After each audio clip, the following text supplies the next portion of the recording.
What's up, y'all? It's King Yedaya, aka King Solomon, staying wise in life and in these markets.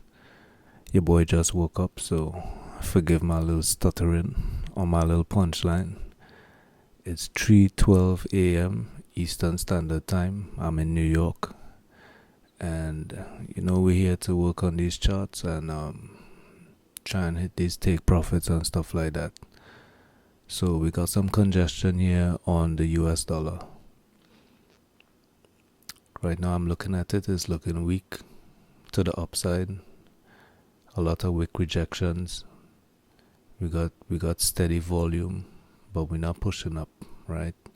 We're getting a lot of wick rejections. We kinda ride in the 50 SMA, which is this line right here. Right, so we ride in this line right here. Kinda holding our support. We got this 7 EMA, which is this yellow line, looking like it's about to cross over the 50 SMA, which is a bullish sign. A bearish sign, my bad. So with that analysis, let's go over to so I'm expecting this to eventually break down further because we got this big drop here. Let me see if I can make that smaller. Let's go to the 1 hour chart. So we got this waterfall right here, and we have this bearish flag, which is also congestion, which is part of my strategy. I like to play the congestions. I like to play the breakout from congestions and stuff like that. So this is my NyQuil strategy. It's the breakout of congestion, so it's a little play on words, so I call it the NyQuil, right? So on the 1 hour chart, we have this kind of a shooting star candle. Although it's not an uptrend, but for the push up, we have this weakness being shown with the selling off on this wick, this big sell-off candle, and then we have multiple wicks here as rejection off of the volume point of control and the S1.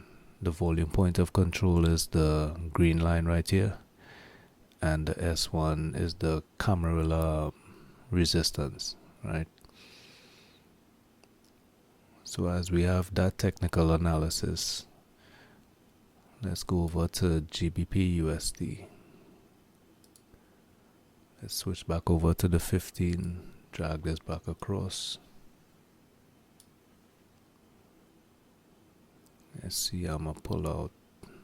And as you see, I usually have, this one is the 1 hour chart. Well, no, that's the 4 hour, switch it to 1. So I have the 1 hour chart going, and next to it I have the 15-minute chart.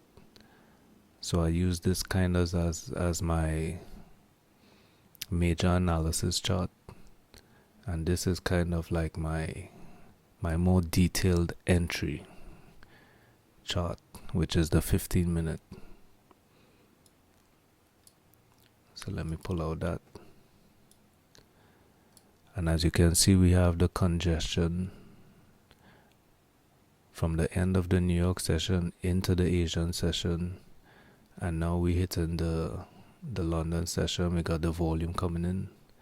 We had the breakout of congestion, then we had the retest. So when it broke out, I took the retest as a buy entry. So now we have some drawdown, and as confluence for my trade for this one is kind of like I'd call it a B setup. Like if it's a A plus, B plus, C plus, I'd call this a B setup because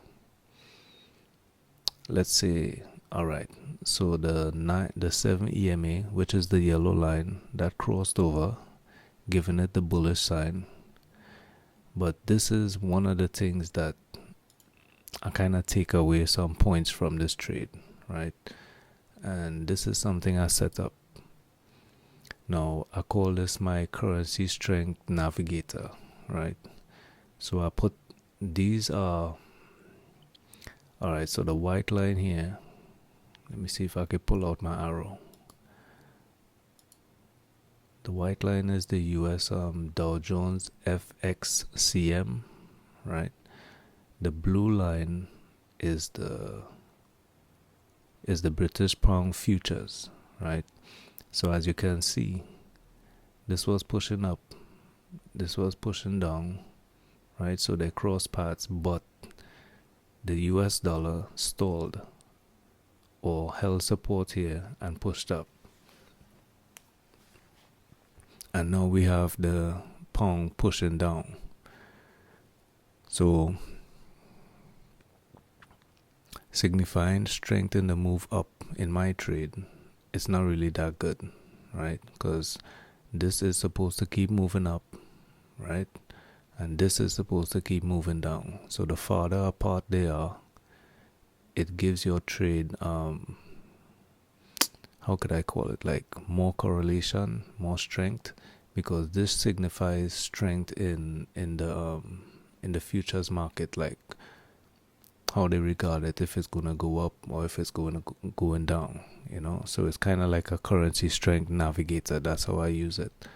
So like for instance, if you were trading GBP, which is the blue, and the Canadian dollar, which is the purple here, this is a good trade to take because they're going the opposite direction, right? So if you were trading GBP CAD is probably moving up right now. So yeah, that's my little currency strength navigator. This is the Australian dollar. That's this copper like color right here. And you know, like Australia exports a lot of copper, so the lines the color has some kind of meaning to it as well. The euro is green, and the Japanese yen, the Dow Jones FXCM Japanese yen, that's yellow, right? And what I notice, it usually just moves with the US dollar. Wherever the US dollar is moving, the Japanese yen kind of does the same. That's why I don't really trade USD JPY. It's basically congestion all the time. So yeah, that's my little currency strength navigator. You could do this on TradingView. You just I have this on Bitcoin right now, but I remove the candles. Like you could just let's see, where is it? Yeah, you could just hit that button and the candles go away. Let's see if I refresh it, if it'll come back.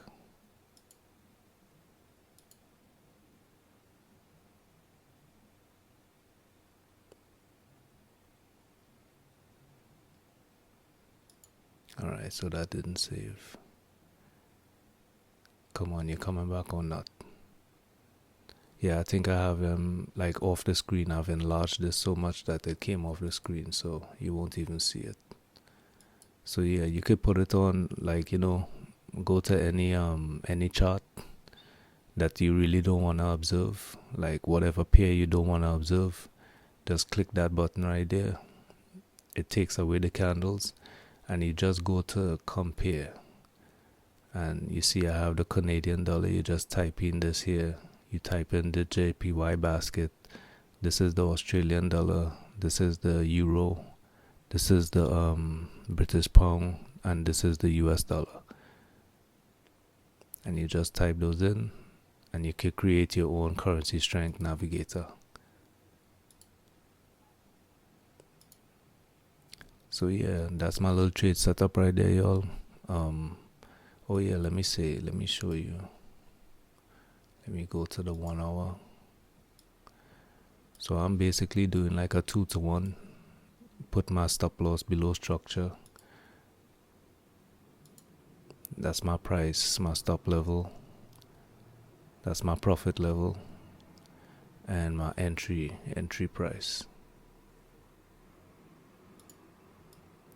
So yeah, y'all, hopefully I have this resistance zone here. Hopefully we hold that structure and keep pushing up.